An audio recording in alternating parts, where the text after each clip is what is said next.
welcome to Crafting with Jane. We're looking at the absolutely lovely recent release of It's a Bit Chilly paper pack. Just stunning. And stamp sets. This one is called Winter Hare. Beautiful image of a winter hare. And then there's a lovely tree-lined little churches and things and trees, and just beautiful. Red rubber, so you know the quality is fantastic. This paper, these are all of the images that are on there. I've used a lot of it, but I'll just show you. Look at some of these. Aren't they just beautiful? Just absolutely beautiful. So the paper pack is an 8x8. I will leave a link down to Indigoblu for you. As you know, I'm part of their design team, so I absolutely love their products. And that's why I was so privileged to be part of their design team. And it's lovely working with their products. So this is a 5x5 little card. And I have taken a piece of, this is 4x4. So we've got an inch on here, but that's fine because we'll do a little sort of border thing round there. And then I've got one of these pieces of paper, and what I've done is I've cut it into 4 because it's 8x8. So I've cut it into 4, so it gives me 4 pieces of winteriness, because I thought that was quite good. And then I've already cut the hair out.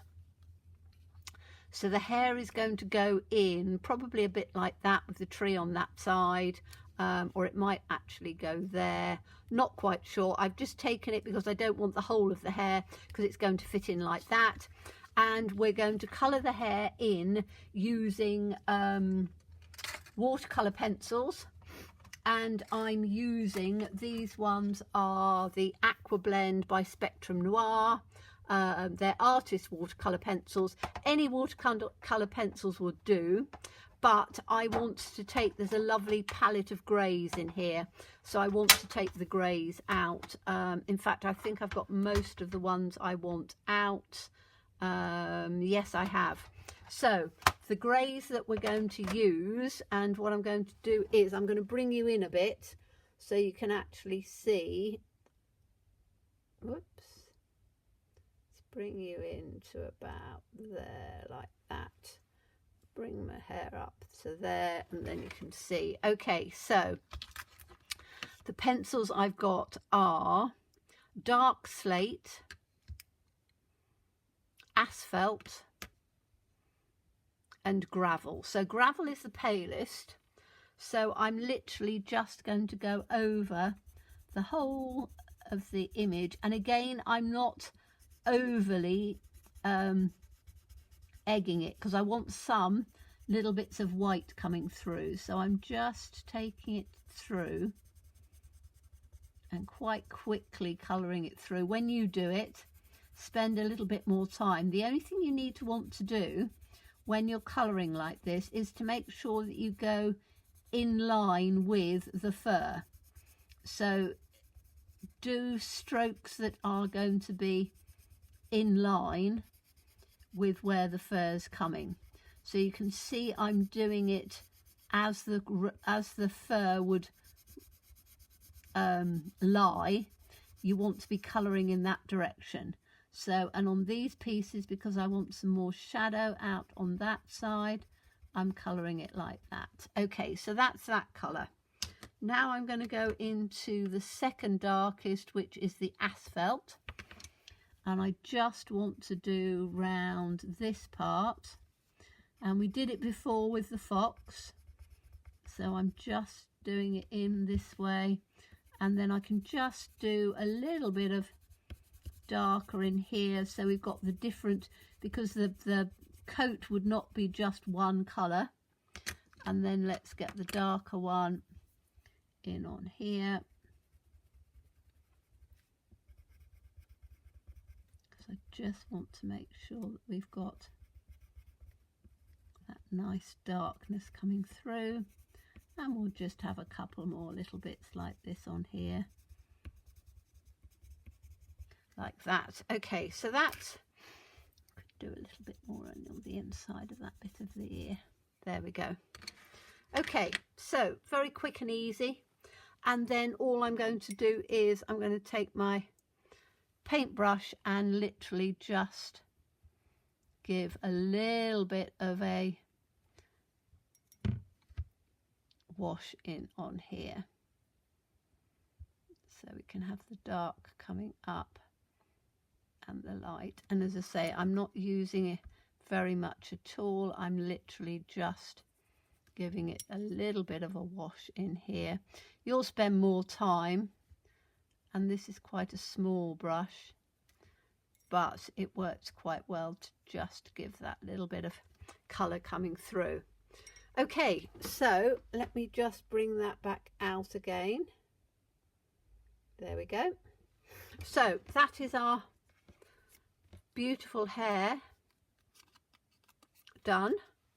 So let him dry off just for a minute, and we are going to take this, is going to go in like that. So what I want to do is to just take some, I got it on, I think they're both virtually the same actually. So just put some glue on here, and then that one can go in like that. And as I say, these papers are so beautiful that you could just have the papers as they are.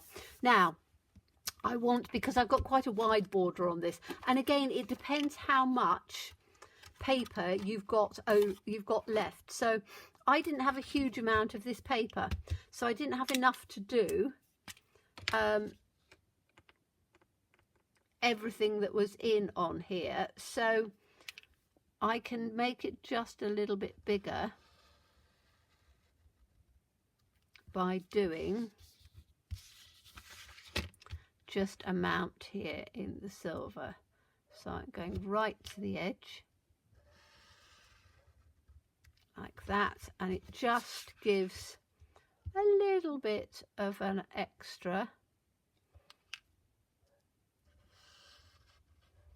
over on the edge, and also gives a little bit of a border as well. And I'm doing it now before I put the next layer down, so my ruler can come nice and straight. Now, as you know, this was my grandfather's ruler, so it's very, very old, but it's got a copper edge to it, or a metal edge, and that's really quite good for doing things like this, because what you don't want to do is to get lots of smudgy bits. So that's how I tend to work on that. Now we need to put our lovely little bit of paper in, and as I say, you don't even need to put the papers, you could have the papers exactly as they are, and just put a sentiment in. I'll show you that in a minute. So if I put this in like this,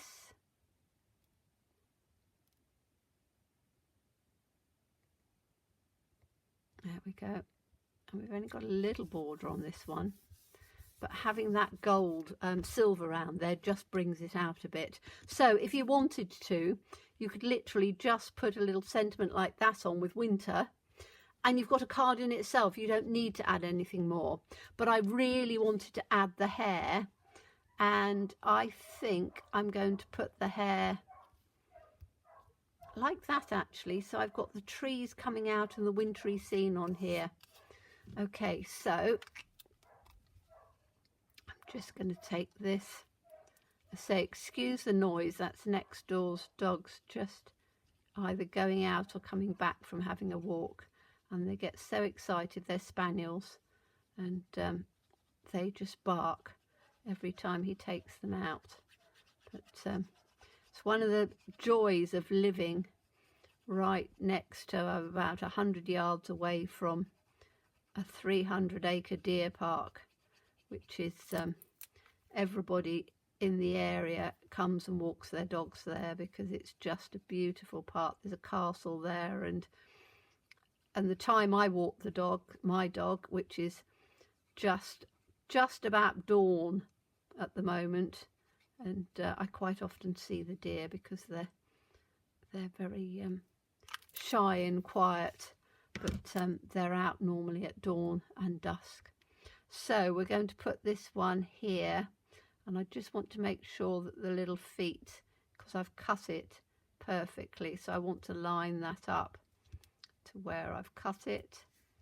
That can then go in here. Now on the other one, I sponged around the edge. This one I haven't. You can, if you want to, you can. You don't have to. It is a good way of just covering it up, because there's a lot of white, and we're going to be doing some little bit of sort of snow. I'm going to be doing the snow, that sort of silvery snow, just in round the edge of this. So I'm just going to take this, and then I'm going to put that one in like this, down on, I don't want it on the centre, I want it offset, I think, just in here on there. So that gives me my winter. That gives me my hare like that. And then what we can do is, I've got a little bit of the silver glitter glue, and I'm just going to add just a little bit in on here to just give it that sort of wintry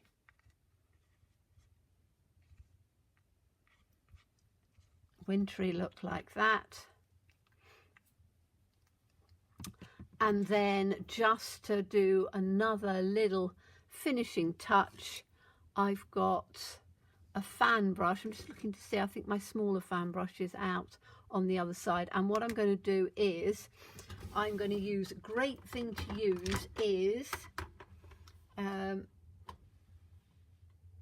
now is it out here or have I put it away? I can't remember whether I have or not. I always look for stuff when I think of it and then go, I haven't got, it's got to be out here somewhere, hasn't it? Is it in on this one? I might have put it away. Let me have a look and see. I couldn't see that I'd put it away.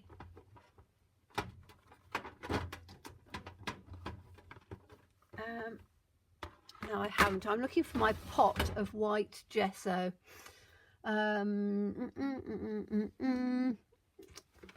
Which might be, oh, here it is. Right, I had it out on there. Right, so this is gesso. This is Indigoblu's gesso. You can use any gesso that you want. You don't have to use a specific brand. And then all you need to do is to just have a little block of some sort, and you really don't need very much at all. So I'm literally just going to take my fan brush, dip it in just a little bit, and then put it down there, and that's more than enough. That would do several cards actually, and probably because I'm going to be doing something else afterwards. Now you can put a little water spray bottle. I'm just going to have to add some water on here because I've my spray bottle is in the kitchen and I'm not going to walk out on there. So just add some water to it, mix that up. You want it fairly watery. I'm going to need to do some more water than that, aren't I? In fact, the easiest way of doing it is let me stick my brush in like that. There we go. So I've stuck my brush in the water, so you've got quite a wet consistency. And then you just need, now what I tend to do is take something like a ruler, because you don't want it to be, there you are, you can see the specks coming through.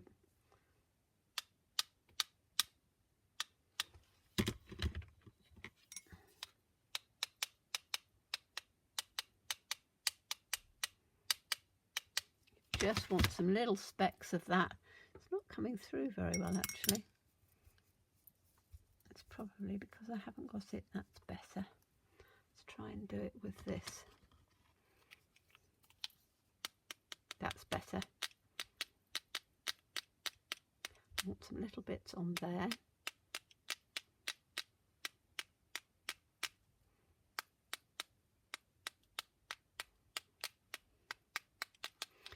Okay, so I've just put some little specks. It's very difficult to see because they're white. I can see them quite well, and they give us sort of a three-dimensional type look. You can yes, you can see where they are. And that just gives a little bit of extra texture for it and gives a different look. So I hope you enjoyed that. As always, please stay safe and well. Please be kind, and look forward to seeing you again soon. Bye bye.